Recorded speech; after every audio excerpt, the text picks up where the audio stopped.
rabbil alamin. Waliyus shalihin wa la udwana illa 'alal zalimin. Asyhadu an la ilaha illallah wahdahu la syarika lah. Asyhadu anna nabiyyana Muhammadan abduhu wa rasuluh. Arsalallahu rahmatan lil alamin wa hujjatan 'alal khalqi ajma'in. Allahumma shalli wa sallim wa barik alaihi wa ala alihi wa ashabihi ajma'in, amma ba'd. Ma'asyiral ikhwah hadirin hadirat, azani Allah wa iyyakum. Alhamdulillah, puji dan puji syukur senantiasa kita panjatkan kehadirat Allah Subhanahu wa taala yang atas mata-mata hidayah, taufik serta inayahnya kita dimudahkan untuk berkumpul di mushola Somad ini. Kita akan membahas kajian tematik tentang kelalaian dan solusi dari kelalaian dalam kita menjalankan ketaatan serta ibadah kepada Allah Taala. Dan tidak lupa salawat dan salam untuk dihaturkan kepada qudwah dan suri tauladan kita yang agung, Nabi Muhammad sallallahu alaihi wasallam, kepada suri tauladan, kepada sahabat beliau, ahli baitnya dan kaum muslimin serta muslimat yang istiqomah di atas petunjuknya hingga yaumul qiyamah. Ma'asyiral muslimin, apa itu lalai? Lalai dalam bahasa Arab adalah al-ghaflah. Al-ghaflah sebagaimana dijelaskan oleh Imam Al-Jurjani rahimahullah, mutaba'atul nafsi ala ma tashtahi. Lalai itu adalah mengikuti hawa nafsu dan syahwat-syahwatnya. Mengikuti hawa nafsu dan syahwat-syahwatnya. Ketika seorang tergelam dalam syahwat dan hawa nafsu, maka dia dikatakan lalai.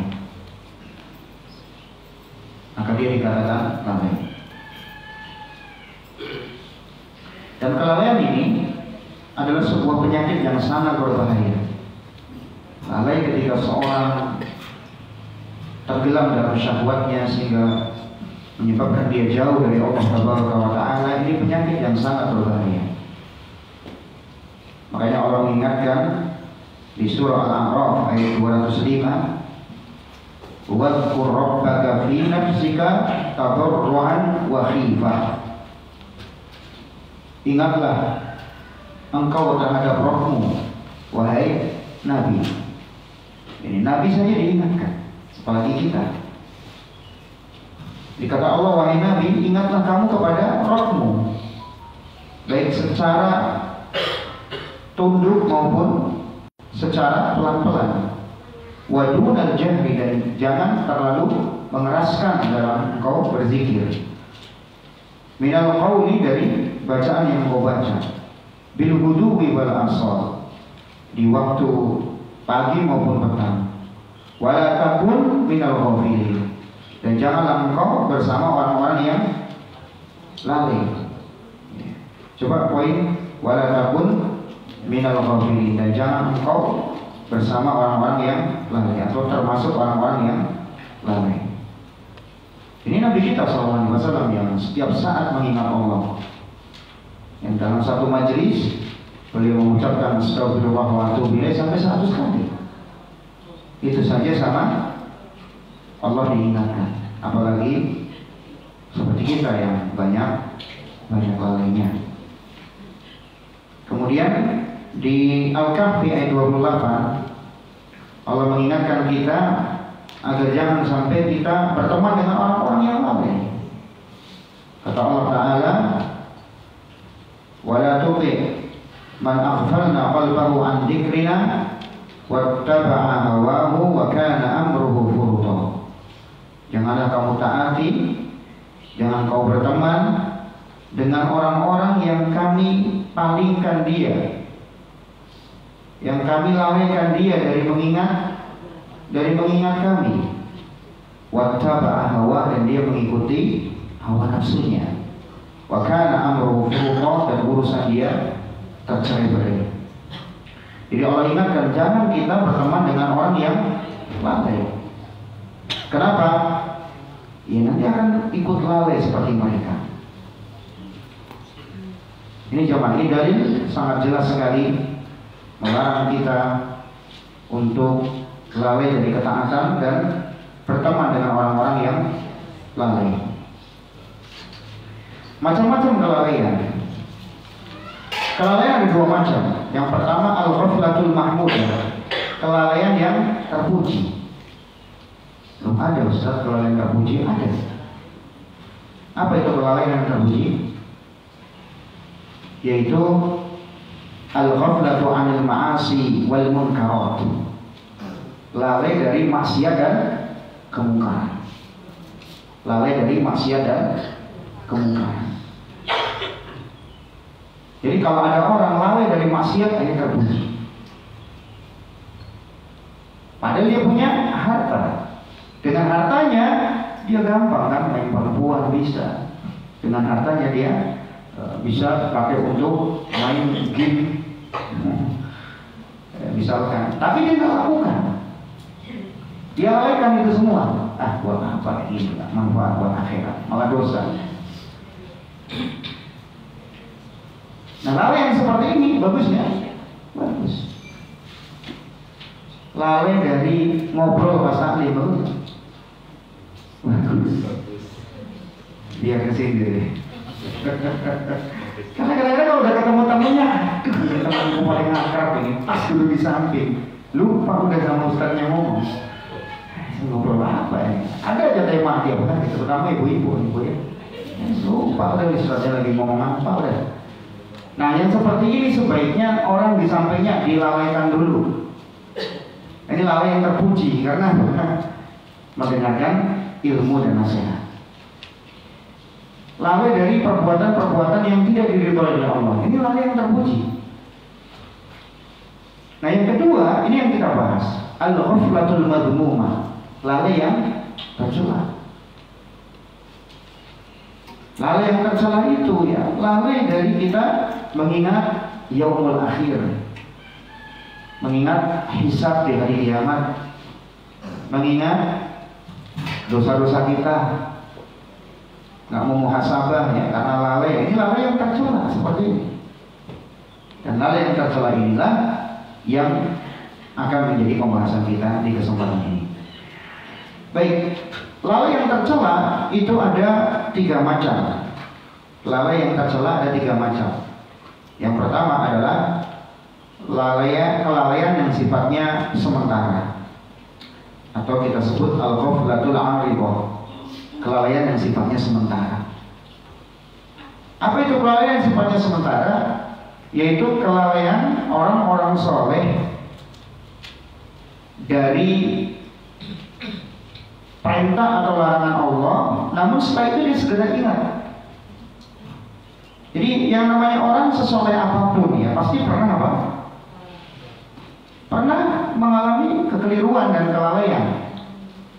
Ya mungkin suatu saat yang namanya seorang ya, misalkan dia lagi di jalan ya, tiba-tiba lewat wanita yang membuat menarik untuk dipandang, ya mulailah curi-curi pandangan. Lalai. Tapi biasanya kalau dia imannya kuat segera astagfirullah wa atubu ilaihi. Ya. Bukan malah apa? Mau lanjut. Enggak, tapi dia segera ingat kepada Allah. Ya namanya orang kadang-kadang lalai dari menjalankan ketaatan misalkan. Biasanya dia sholat malam ya misalkan, nah ini tiba-tiba gara-gara dia sosmed full semalaman sampai lupa sholat, atau bahkan mungkin ketiduran akhirnya subuhnya terlambat, tapi dia ingat kemudian istighfar kepada Allah. Ya, ini kelalaian sifatnya sementara. Biasanya orang-orang soleh yang kadang-kadang dia lalai dari sebagian perkara kemudian segera diingat dan dia istighfar kepada Allah. Ya namanya kita, kata Nabi sa'ah wa sa'ah, manusia itu ya ada kalanya lagi full keimanannya ya semangat, tapi lagi lemah keimanannya ya lemah. semangat kajian, semangat kajian. Lagi mulai apa ya?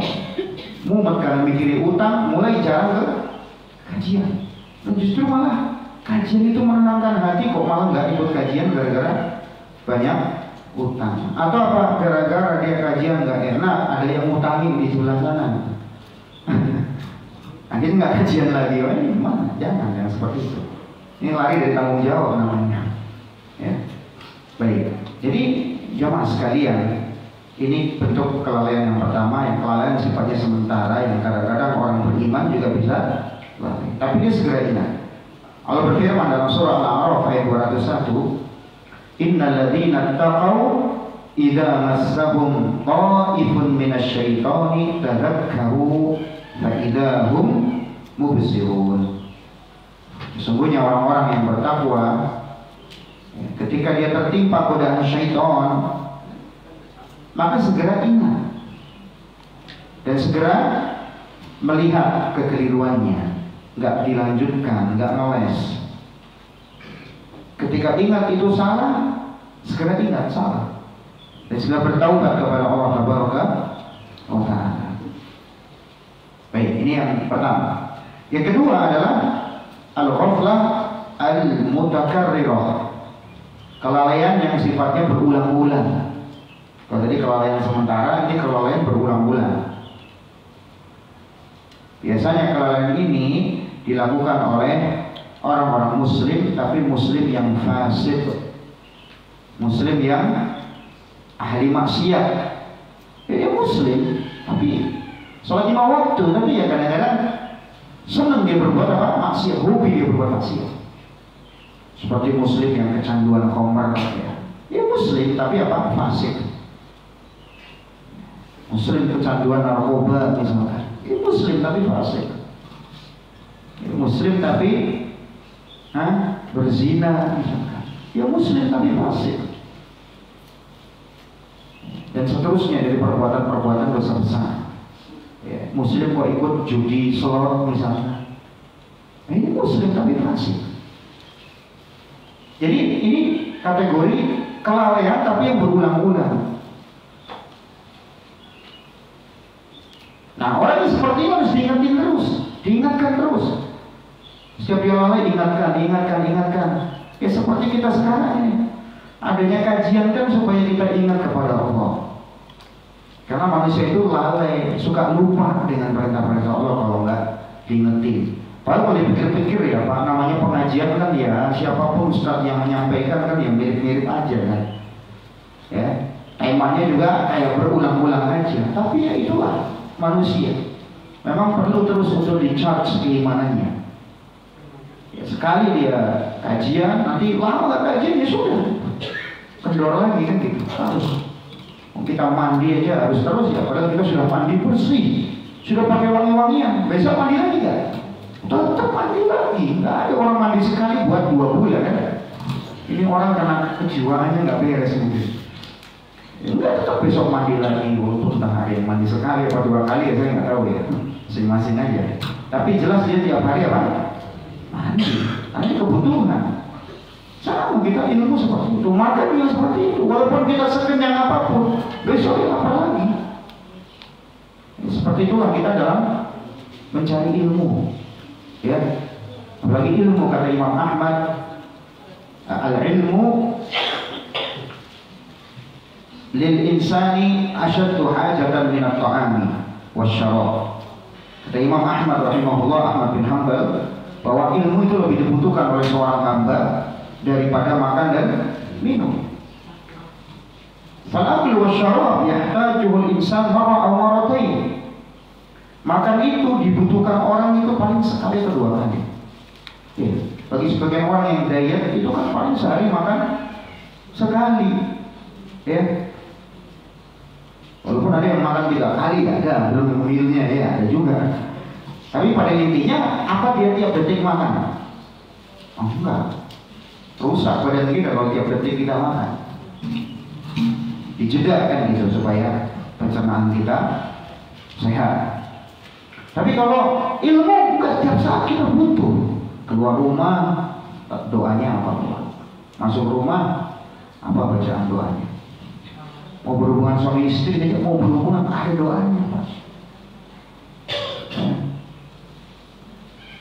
Mau makan minum, setelah makan minum mau masuk toilet, keluar toilet, kan ada doanya semua. Semua ada ilmu agamanya.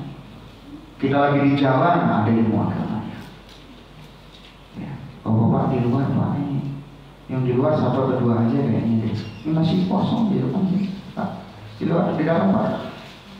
Nah, sayang Pak, masih ada nih Pak. Nah, ya.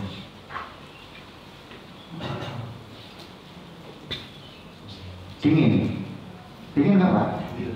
Dingin. Nah, serba salah ya. Panas ya sama, dingin sama ya. Di luar apa? Berarti kajiannya di luar aja nih ya. Lesehan. Baik. Ini jenis kelalaian yang kedua, al-ghaflah al-mutakarrirah. Kelalaian yang berulang-ulang, itu kelalaiannya muslim tapi yang ahli maksiat atau fasik. Yang ketiga adalah al-ghaflatu at-tammah, kelalaian yang sempurna. Kelalaian sempurna ini ya kelalaiannya orang-orang kafir yang nggak beriman. Ini sempurna kelalaiannya. Yang ingatin mereka gimana? Yang ingatin mereka adalah kalau kita mampu, kalau kita ada kesempatan ya ajak mereka terlebih dulu masuk Islam. Ya, jadi kalau orang kafir itu ya Pak, nggak usah diingetin jangan minum khamr, nggak usah diingetin jangan apa melakukan itu, enggak, suruh dia masuk Islam dulu. Ya. Dan ingetin orang kafir, Pak, jangan merokok. Keliru. Terlebih dulu Pak, kalau bisa masuk Islam begitu. Jelas? Ya kalau pas ya, nggak setiap orang kafir lo kita ajak begitu, enggak. Kalau kita akrab sama dia, iya. Mungkin dengan cara kita berbuat. Jadi cara menyadarkan kelalaiannya adalah apa? Kita tampakkan keindahan Islam. Ya. Kalau dia ingin tanya tentang Islam, kita jelaskan keindahan Islam itu. Karena yang penting bagi mereka itu yang penting masuk Islam dulu. Maksiat mereka nanti setelahnya pertama. Karena ada kisah cuma. Beberapa kali saya mendengar kisah ini tentang ada seorang ya, dia bukan muslim, mau masuk Islam. Kalau bapak-bapak ada orang tertarik masuk Islam, ngapain dulu Pak? Suruh dia syahadat dulu. Asyhadu an la ilaha illallah wa asyhadu anna Muhammadan Rasulullah. Kan itu dulu. Setelah itu baru diajarkan, ini sholat diwajibkan sholat buat dia. Ya rukun Islam gitu ya. Kemudian dia harus meyakini rukun iman ya. Tapi sebagian orang malah mengarahkan dia Pak. Ya kamu kalau masuk Islam ya khitan dulu. Dia mikir, kalau saya khitan nanti dipotong, kemaluannya gimana? Dia mikir, akhirnya nggak jadi masuk Islam. Ini keliru caranya. Nanti masalah khitan itu nanti dulu. Dia masih lemah imannya, masih butuh dijelaskan dulu tentang Islam. Nanti semakin lama dia semakin mikir, begitu ya, khitan begini ya, nanti dia akan khitan sendiri.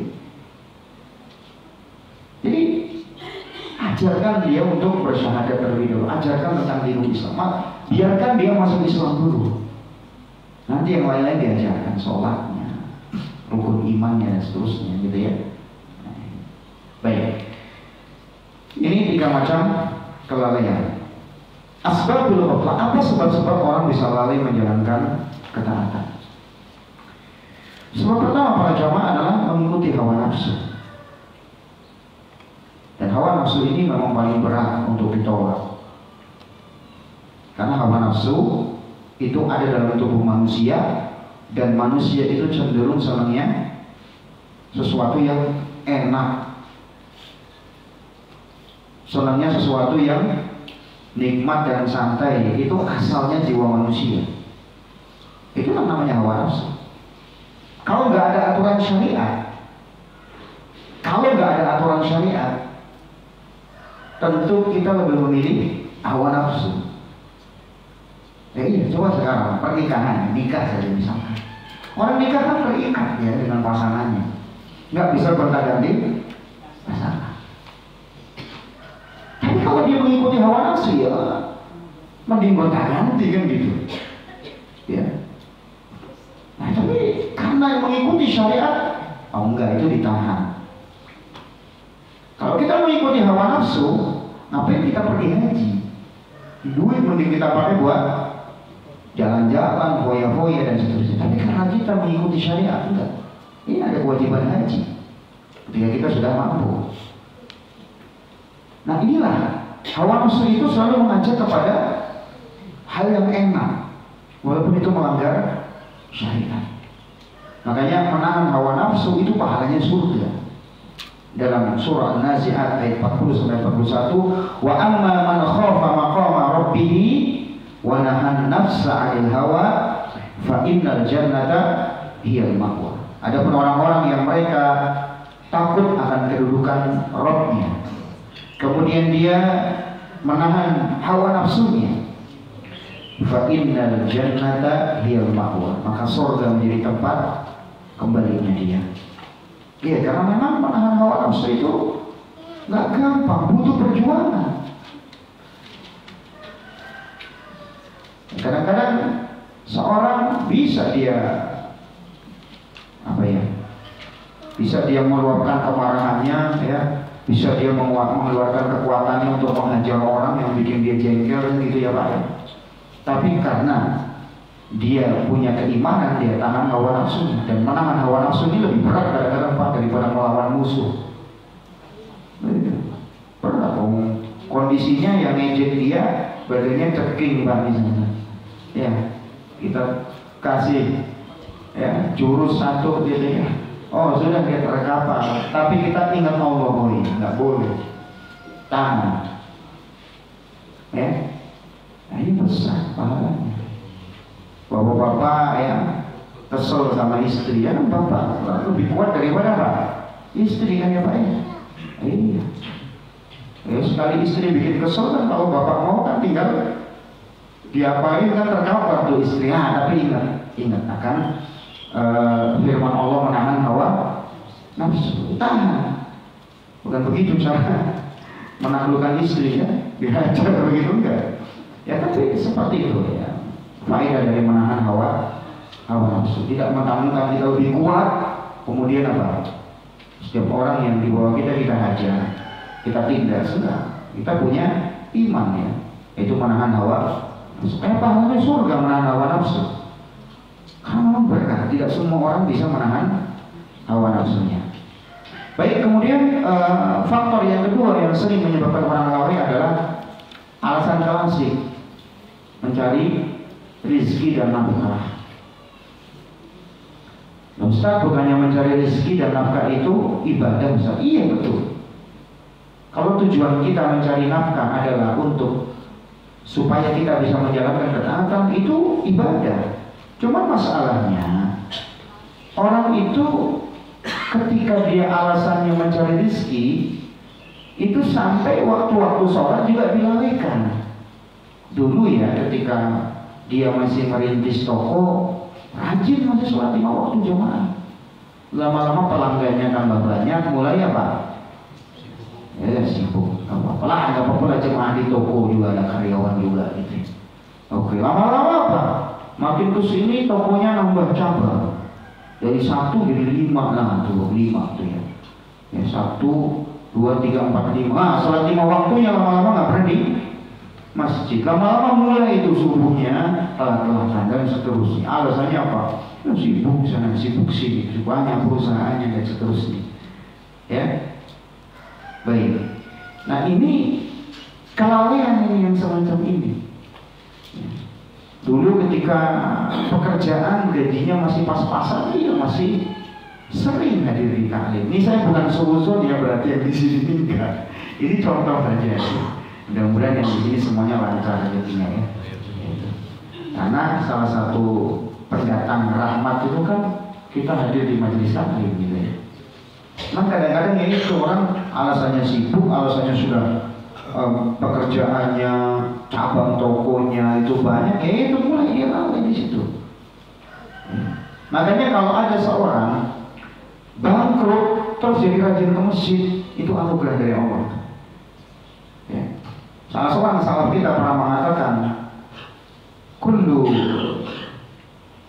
ni'matin la tuqarribuka ila Allah fa hiya baliyah, wa kullu musibatin tuqarribuka ila Allah fa hiya ni'mah. Ya. Kata para salaf kita bahwa nikmat yang menyebabkan seorang jauh dari Allah itu namanya musibah. Ya kayak tadi, tambah pangkatnya, tambah jabatannya, kok makin jadi tambah sedikit ibadahnya, makin jauh dari ketaatan. Nah ini musibah ini, walaupun nambah gajinya ya, nambah digitnya. Sebaliknya pula, setiap musibah yang membuat dia dekat dengan Allah, itulah nikmat. Betul, dulu dia punya toko mungkin 10, tapi setelah itu apa? Bangkrut, tidak ada satu toko pun. Tapi dia jadi sering di shop pertama, kajian jadi tambah rajin. Ya, jangan dibully orang kayak begini ya. Wah ini setelah nggak ada toko, kali rajin ke masjid, rajin ke alim, jangan kasihan. Ya, itu alhamdulillah dia mau ke masjid dari situ. Jadi musibah yang setelah itu mendekatkan kepada Allah, ini namanya apa? Anugerah, itu nikmat.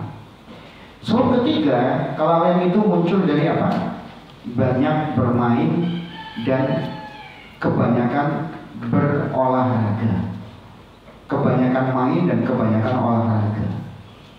Kita tahu main ya penting, olahraga penting, tapi ya ada waktunya, jangan berlebihan. Kadang-kadang tanpa sadar orang saking hobinya futsal sampai lupa waktu. Ini waktu sholat dan seterusnya. Alasannya menanggung, tinggal berapa menit nih. Kalah golnya masih. Ya, main bulu tangkis juga gitu. Dan nggak perhatian bapak-bapak ada aurat pak ya, itu pahanya itu jangan sampai tampak. Ini memang sih bulu tangkis olahraga, iya bagus, saya juga senang pak bulu tangkis. Tapi ya lihat auratnya. Jangan sampai kelihatan. Sepak bola juga sama, ya senang sepak bola tapi ya jangan berlebihan. Wong taat berlebihan saja nggak boleh, apalagi berlebihan yang sifatnya permainan. Tapi sudah berlebihan main Mobile Legend, pak. Ya Allah, udah jenggot kadang udah putih, pak. Ya rambut putih, kok masih main Mobile Legend. Nah ini permainan yang kadang meramaikan kita. Nabi sendiri pernah mengatakan, wa man ittaba as-sayda ghafala. Siapa yang terlalu banyak berburu, dia akan menjadi orang lalai. Padahal berburu ini bagus, melatih insting dia untuk berperang juga, berjihad ya, dan melatih ketangkasan dia untuk berburu itu.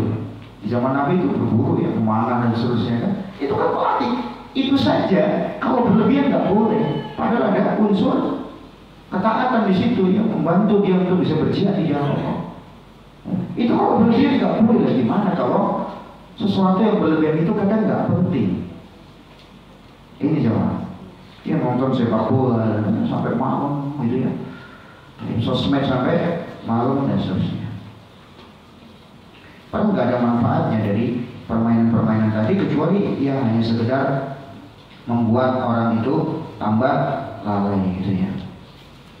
Baik, saya kira cukup sampai di sini saja. Sebab-sebab yang menyebabkan orang lalai. Langsung kita masuk ke pembahasan berikutnya, yaitu udah selesai ya? Udah jam berapa sekarang? Ya begitu udah selesai seneng gitu ya. Oh belum. Ya kirain lagi enggak gitu, ternyata juga ya, berarti masih perhatian. Ya, memang butuh kesadaran level tinggi ya. Bagus, berarti masih perhatian. Nah kita masuk ke contoh-contoh kelalaian di sekitar kita. Yang pertama adalah kelalaian dalam mempelajari ilmu syar'i. Ini yang pertama. Dan ini naudzubillah menjadi sebab keburukan ya, kalau orang sampai lalai dari mempelajari ilmu syar'i. Karena orang itu kalau kurang ilmu itu merusak. Kalau ilmunya pas-pasan, dia nggak mau belajar, itu merusak. Kita ingat di masa Nabi, ada orang meninggal gara-gara salah fatwa. Dia orang terluka kepalanya, sudah lukanya parah, kemudian di malam hari junub, kemudian dia bertanya kepada sebagian sahabat, ya gimana ini? Saya junub tapi terluka, apa ada keringanan lain? Ya kata teman-temannya, oh nggak ada. Ya kalau junub yang mandi, taunya kita yang mandi. Nah harusnya kan kalau nggak tahu apa? Oh bentar. Nanti aja dulu deh, ketemu Rasul aja dulu, nanti nanya dulu. Kan harusnya gitu. Kalau nggak tahu, ini enggak. Salah fatwa. Ternyata sahabat ini mandi dan meninggal di situ. Mendengar seperti Nabi marah. Qatalahumullah. Mereka membunuhnya, semoga Allah binasakan juga. Ala sa'alu idza lam ya'lamu fa inna shifa'al 'ayyi su'al. Kenapa mereka nggak mau nanya kalau nggak tahu? Karena obat dari apa? Ketidaktahuan adalah bertanya. Jadi Bapak, Ibu, kalau kita nggak tahu sesuatu, jangan cepat-cepat mengingkari. Apalagi ini di masa-masa fitnah, banyak terjadi perselisihan, perbedaan yang sangat panjang, sangat rumit. Kalau kita memang memilih suatu pendapat, ya sudah. Mungkin satu pendapat itu kita pilih, tapi kalau tiba-tiba ada pendapat-pendapat lain, jangan buru-buru mengingkari sebelum kita bertanya kepada ahlinya. Ini penting banget. Nah, setiap saat itu yang namanya grup WA itu ya, isinya debat banget terus. Iya. Ya kalau debatnya ibu-ibu apa bu? Ada ibu debat masalah Palestina nggak boleh? Debatnya ibu-ibu ya skincare paling bagus ya bu. Ini debat skincare sampai 4 hari itu. Oh, bapak-bapak enggak, debatnya politik. Debat paslon. Debat lagi apa kan? Debat masalah Palestina. Debat pejuang di sana gimana? Ya nggak tahu. Debat nggak tahu, tanya kepada yang tahu. Jangan dijadikan bahan perdebatan. Dan macam-macam perdebatan. Itu mengeraskan hati. Makanya di sini perlu ilmu ya. Masalah agama itu bukan untuk diperdebatkan, tapi untuk diilmui dan diamalkan, bukan untuk diperdebatkan. Udah diperdebat masalah-masalah Palestina sebelumnya, memperdebatkan masalah pejuang-pejuang di sana gimana. Ya mending kita usahakan gimana bisa kita membantu mereka. Karena itu lebih bagus, mendoakanlah minimal. Dengan dana kita bantu, uang atau mungkin yang lainnya makanan. Pada debat ya, doakan aja enggak gitu kan? Debat iya gitu. Baik, kemudian sebab atau apa namanya contoh berikutnya adalah lalai dari Al-Quranul Karim. Baik lalai dari mempelajarinya, membacanya, menghafalnya atau mentadaburinya. Ini sebab kelalaian paling vital. Ya, atau contoh kelalaian yang paling vital. Ya, Al-Quran cuma yang penting dibaca, buat perlombaan, buat memperindah suara, tapi pengamalannya nol. Ya. Bapak-bapak sama ibu tahu orang-orang Khawarij di masa Ali bin Abi Thalib yang mereka memberontak, mereka banyak dari penghafal Al-Quran. Tapi apa? Pengamalannya Al-Quran nggak ada. Tapi ya tentunya kita berusaha dengan energi yang ada, walaupun kita juga ingin mengamalkan terus, tapi juga ada usaha dari kita untuk menghafal. Sebenarnya gampang untuk menghafal Quran kalau kita memang punya tekad, ya. Kita menghafal tiap hari 1, 2, 3 ayat. Kalau rutin, lama-lama apa? Hafal Al-Quran. Kan semakin banyak hafal Al-Quran, akan semakin tinggi derajat dia di surga. Itu ada usaha kita menghafal, memahami maknanya. Karena Al-Quran itu ibarat surat cinta dari Allah kepada kita. Sekarang nih bapak di sini dapat surat dari presiden. Isinya apa? Dapat rumah di Greenwich. Di klaster yang terbaru saya juga nggak tahu klaster apa. Contoh, tapi dapat dari presiden. Itu kira-kira suratnya disimpan nggak semua? Wah, disimpan terus. Kenangan ini sampai turunan ke-7 mungkin ya. Disimpan. Padahal apa? Hadiahnya rumah. Allah itu menurunkan Al-Quran, hadiahnya apa? Surga. Allah jelaskan surga begini. Nah, Al-Quran disimpan di rumah sampai berdebu juga. Jarang baca, ya. Bahkan untuk belajar Al-Quran saja nggak ada kemajuan. Baca Al-Quran ini masih itu aja nggak pernah. Hafal Al-Quran juga nggak naik-naik. Gimana? Apalagi usaha untuk mengamalkan. Ini perhatian kita kepada Al-Quran ini sejauh mana sebenarnya? Nah ini Pak. Apalagi ada sosmed, itu mengalihkan banget itu. Makanya dulu para salaf itu, sampai ada salah seorang syekh di masa kini pernah mengatakan gini, para salaf itu terhadap Al-Quran itu kayak kalian terhadap HP kalian.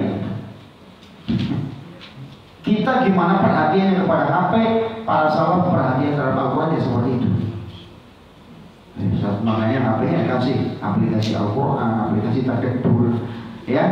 Nah, biar ingat kalau bisa aplikasi Al-Quran tahu paling depan. Nah, aplikasi yang bikin lalai hapus. Apa? Aplikasi yang kadang nggak penting banget taruh di belakang. Kalau taruh di depan ya nanti kalau sekali buka kita terdistraksi dari pengamalan soleh gara-gara apa? Sekali buka HP lihat paling depan. WA itu taruh paling belakang aja WA-nya. Iya, taruh paling belakang. Jadi nggak ingat ketika paling depan Al-Quran dulu, baru nanti setelahnya scroll ke belakang. Kalau ditaruh di depan Mobile Legends, terus apa lagi itu? Angry Bird. Ditaruh paling depan ya, sudah itu pertama kali dipencet.